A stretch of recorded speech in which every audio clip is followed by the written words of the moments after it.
ಮೈಸೂರು ಅರಮನೆಯಲ್ಲಿ ದಸರಾ ಹಬ್ಬದ ಸಂಭ್ರಮ ಮನೆ ಮಾಡಿದೆ. ಅರಮನೆಯಲ್ಲಿ ಯದುವೀರ್ ಅವರಿಂದ ಖಾಸಗಿ ದರ್ಬಾರ್ ಆರಂಭವಾಗಿದೆ. ಅರಮನೆಯಲ್ಲಿ ದರ್ಬಾರ್ ಪೂಜಾ ಕೈಂಕರ್ಯಗಳು ಆರಂಭವಾಗಿದ್ದಾವೆ. ಸಿಂಹಾಸನವೇರಿ ದರ್ಬಾರ್ ನಡೆಸಲಿದ್ದಾರೆ ಯದುವೀರ್. ರಾಜ ಪೋಷಾಕಿನಲ್ಲಿ ಕಂಗೊಳಿಸ್ತಾ ಇದ್ದಾರೆ ಯದುವೀರ್ ದತ್ತ ಒಡೆಯರ್. ಗುಲಾಬಿ ಬಣ್ಣದ ರಾಜ ಪೋಷಾಕಿನಲ್ಲಿ ಯದುವೀರ್ ದತ್ತ ಒಡೆಯರ್ ತಮ್ಮ ಖಾಸಗಿ ದರ್ಬಾರ್ಗಾಗಿ ಸಿದ್ಧರಾಗಿದ್ದಾರೆ. ತಲೆಗೆ ನೇರಳೆ ಬಣ್ಣದ ಪೇಟ ಧರಿಸಿದ್ದಾರೆ. ಪೂಜೆಯಲ್ಲಿ ಭಾಗಿಯಾಗಿದ್ದಾರೆ. ಇಡೀ ದಸರಾದ ಅತ್ಯಂತ ಆಕರ್ಷಕ ಮತ್ತು ಹಿಂದಿನ ಪರಂಪರೆಯನ್ನು ಒಮ್ಮೆ ಮೆಲುಕು ಹಾಕಿಕೊಳ್ಳಬೇಕು ಅಂತ ಹೇಳಿದ್ರೆ ಅದು ಸಿಗೋದೇ ನಮಗೆ ಖಾಸಗಿ ದರ್ಬಾರ್.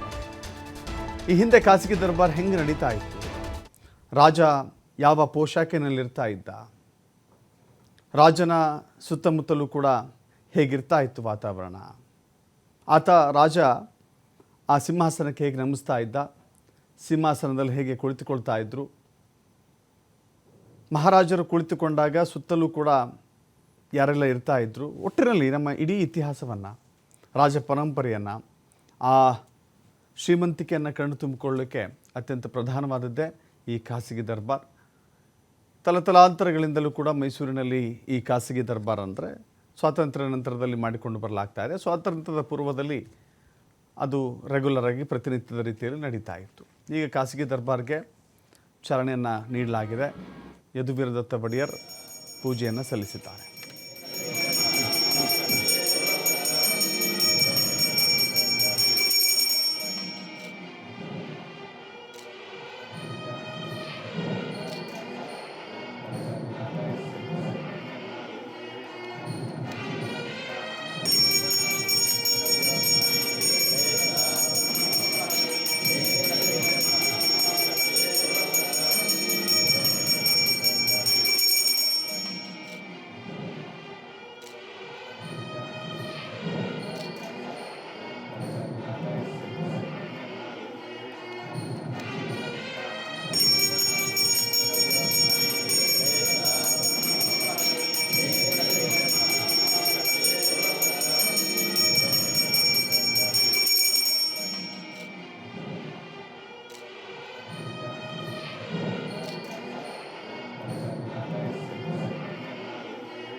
ಪ್ರಶಸ್ತ ಯದುವೀರ್ ದತ್ತ ಒಡೆಯರ್ ಖಾಸಗಿ ದರ್ಬಾರ್ಗೆ ದಶಮಾನೋತ್ಸವ ಸಂಭ್ರಮದ ಕ್ಷಣದಲ್ಲಿದ್ದೇವೆ. 10ನೇ ವರ್ಷದ ಖಾಸಗಿ ದರ್ಬಾರನ್ನು ನಡೆಸ್ತಾ ಇದ್ದಾರೆ ಯದುವೀರ್ ದತ್ತ ಒಡೆಯರ್. 2015ರಲ್ಲಿ ಮೊದಲ ಖಾಸಗಿ ದರ್ಬಾರನ್ನು ನಡೆಸಿದರು. 2013ರಲ್ಲಿ ಶ್ರೀಕಂಠ ದತ್ತ ಒಡೆಯರ್, ಶ್ರೀಕಂಠ ನರಸಿಂಹರಾಜ ಒಡೆಯರ್ ನಿಧನರಾಗಿದ್ದರು. 14ರ ಸಿಂಹಾಸನದ ಮೇಲೆ ಪಟ್ಟದ ಕತ್ತಿಯನ್ನಿಟ್ಟು ಖಾಸಗಿ ದರ್ಬಾರನ್ನು ನಡೆಸಲಾಗಿತ್ತು. ಅಲ್ಲಿಗೆ ಮಹಾರಾಜರನ್ನು ನೇಮಕ ಮಾಡಿರಲಿಲ್ಲ.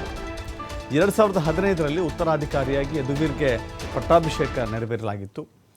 ಖಾಸಗಿ ದರ್ಬಾರನ್ನು 2015ರಲ್ಲಿ ನಡೆಸಿದ್ರು. ಇದೀಗ 10ನೇ ವರ್ಷದ ಖಾಸಗಿ ದರ್ಬಾರ್ನಲ್ಲಿ ಯದುವೀರ್ ಒಡೆಯರ್ ಮಿಂಚ್ತಾ ಇದ್ದಾರೆ.